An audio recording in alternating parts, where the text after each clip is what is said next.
최근 강력범죄가 급증하자 경찰이 오는 10월 3일까지 방범비상령을 내리고 성폭력과 강력범죄 예방에 나섰습니다. 네, 하지만 하루가 멀다 하고 발생하는 강력 사건에 시민들의 불안은 가라앉지 않고 있는데요. 신경정신과 전문의 백상창 박사님과 함께 관련 이야기 나눠보겠습니다. 안녕하세요. 안녕하세요. 네. 최근에요, 하루가 멀다 하고 성폭력, 강력범죄가 많이 발생하고 있는데 이것을 좀 절망범죄라고 좀 부르거든요. 예. 어떤 이유에서 이렇게 부르는 거죠? 130년 전 프로이트가 노이로제를 갖다 치료할 적에는 성적인 생각이 조금 올라온다 해가지고 히스테리 환자가 많았는데 네. 오늘날 한국 사회는 성 충동과 더불어 그 밑바탕에 징오감이 엄청 늘고 있습니다. 증오감이요. 네. 예, 그래서 징오감과 성 충동이 합쳐서 성범죄를 만든다고 봅니다. 그런데 모든 이런 절망적인 상황이 범죄자를 만드는 건 아닐 텐데요. 좀 이런 상황에 취약한 사람이 있을까요? 이런 사람을 옛날은 사이코패스라 했고 네. 네. 지금은 반사회적 인격자라 하는데 네.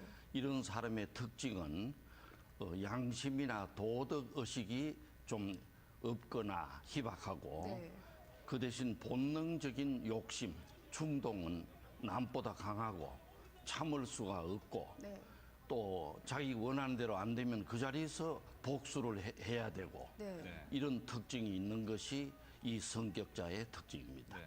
그러면요, 양심이나 도덕적 의식이 낮은 것이 사회적인 안전망이 취약해서 그런 것도 영향을 미칠 수가 있습니다. 지금 지난 50년간 내가 관찰해 보니까 처음에 우리나라는 해방될 때는 그야말로 동양 예의지국이었는데 급격한 서양화 바람이 불면서 네.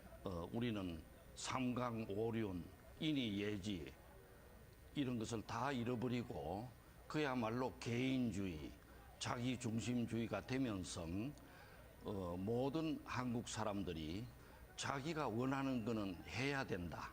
네. 못하면은 화가 난다. 이런 식으로 흘러가는 것 같습니다.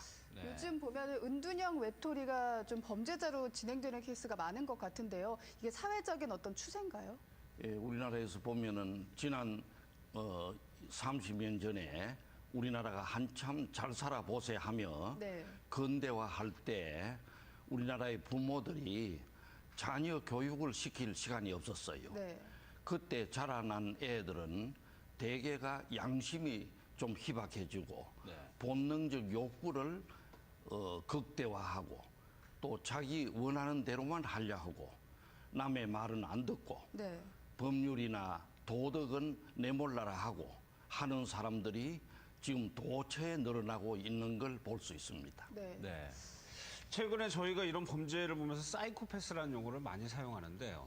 사이코패스의 특징이 어떻습니까? 그런 거에 대해서 도덕적인 양심은 못 느끼는 건가요? 사이코패스란 말은 정신의학에서 옛날 쓰던 말인데 네. 지금은 반사회적 성격자라 그러는데 그 특징은 첫째는 욕심을 참을 수 없는 기고 네. 두 번째는 욕심대로 못하게 되면 엄청난 화가 나서 보복을 한다는 것이고 네. 세 번째는 남들은 아랑곳 없고 법이나 예의도 안 지키고 자기 마음대로 하고 그래서 결국은 극단적인 살인이나 방화나 이런 걸 하게 됩니다. 네. 그런데 이런 사이코패스 사건이 더 무서운 게요. 사실 이전에 있었던 나주 초등학교 성폭행범, 또 조두순 사건, 이전에 있었던 수원에 있었던 여성 토막살인 사건 같은 경우에도 사실 재범률이 굉장히 높은 케이스가 있었거든요. 앞으로 이런 문제들을 어떻게 저희가 바라봐야 될까요? 이런 반사회적 성격자는 특별한 장치로 인격 재구성 치료를 안 하면은 네. 언제든지 재범 일으키고 또 새째 범죄를 일으킬 가능성이 큽니다. 네. 네. 그러면 실제로 이런 사이코패스들의 재범률이 상당히 높은 편인가요? 상당히 높다고 봐야 됩니다. 네. 어느 정도나 어느 정도 수준일까요? 지금 내 임상 경험에 의하면은 근본 치료를 안 하면은 50% 이상 재범하고 네. 네. 그 나머지는 또 거의 80% 이상이 재범, 산범합니다. 네. 네. 이런 사이코패스가 남을 향하기도 하지만 자신을 향하는 경우가 있다고 하는데 아무래도 자살을 얘기하는 것 같습니다. 이런 경우가 많죠. 이런 사람들 속에는 증오감이 들끓고 있는데 네. 증오감이 남을 향하게 되면 살인을 하고 방화를 하고 도막살인을 하고 이러는데 자기로 급격히 향하면은 한강에 뛰어든다든가 네. 높은 빌딩에서 떨어진다든가 이렇게 자살을 하는데 자살을 만성적으로 하는 사람도 있어요.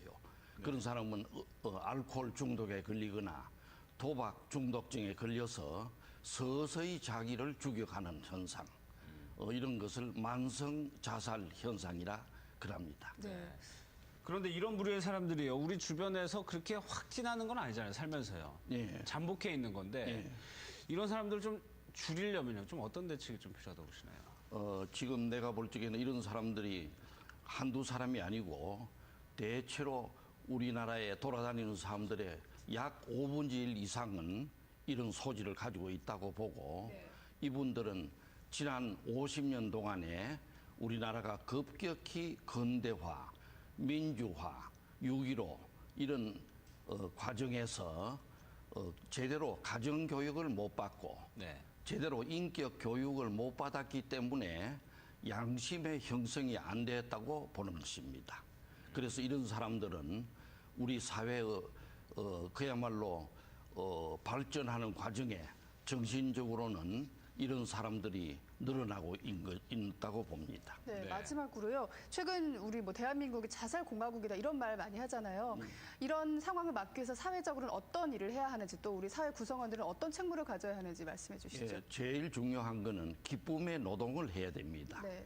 자기가 아무리 가난해도 내가 얼마 전에 이 김포에 그 항구 옆에 대명리라는 가본데 모두가 각처에서 살려고 와가지고 그렇게 기뻐하며 노동하는 걸 많이 봤어요. 네. 기쁨의 노동, 자기가 어떤 처지에 있어도 자기를 사랑하기, 네. 네. 이웃을 존중하기 이런 마음을 회복해야 되는데 우리나라는 반대로 정치도 그렇지만은 증오감을 심어주는 일들이 도처에 늘어나고 있기 때문에 네. 이것을 고쳐야 된다고 봅니다. 네, 알겠습니다. 오늘 말씀 감사하고요. 여기까지 듣도록 하겠습니다. 고맙습니다. 고맙습니다.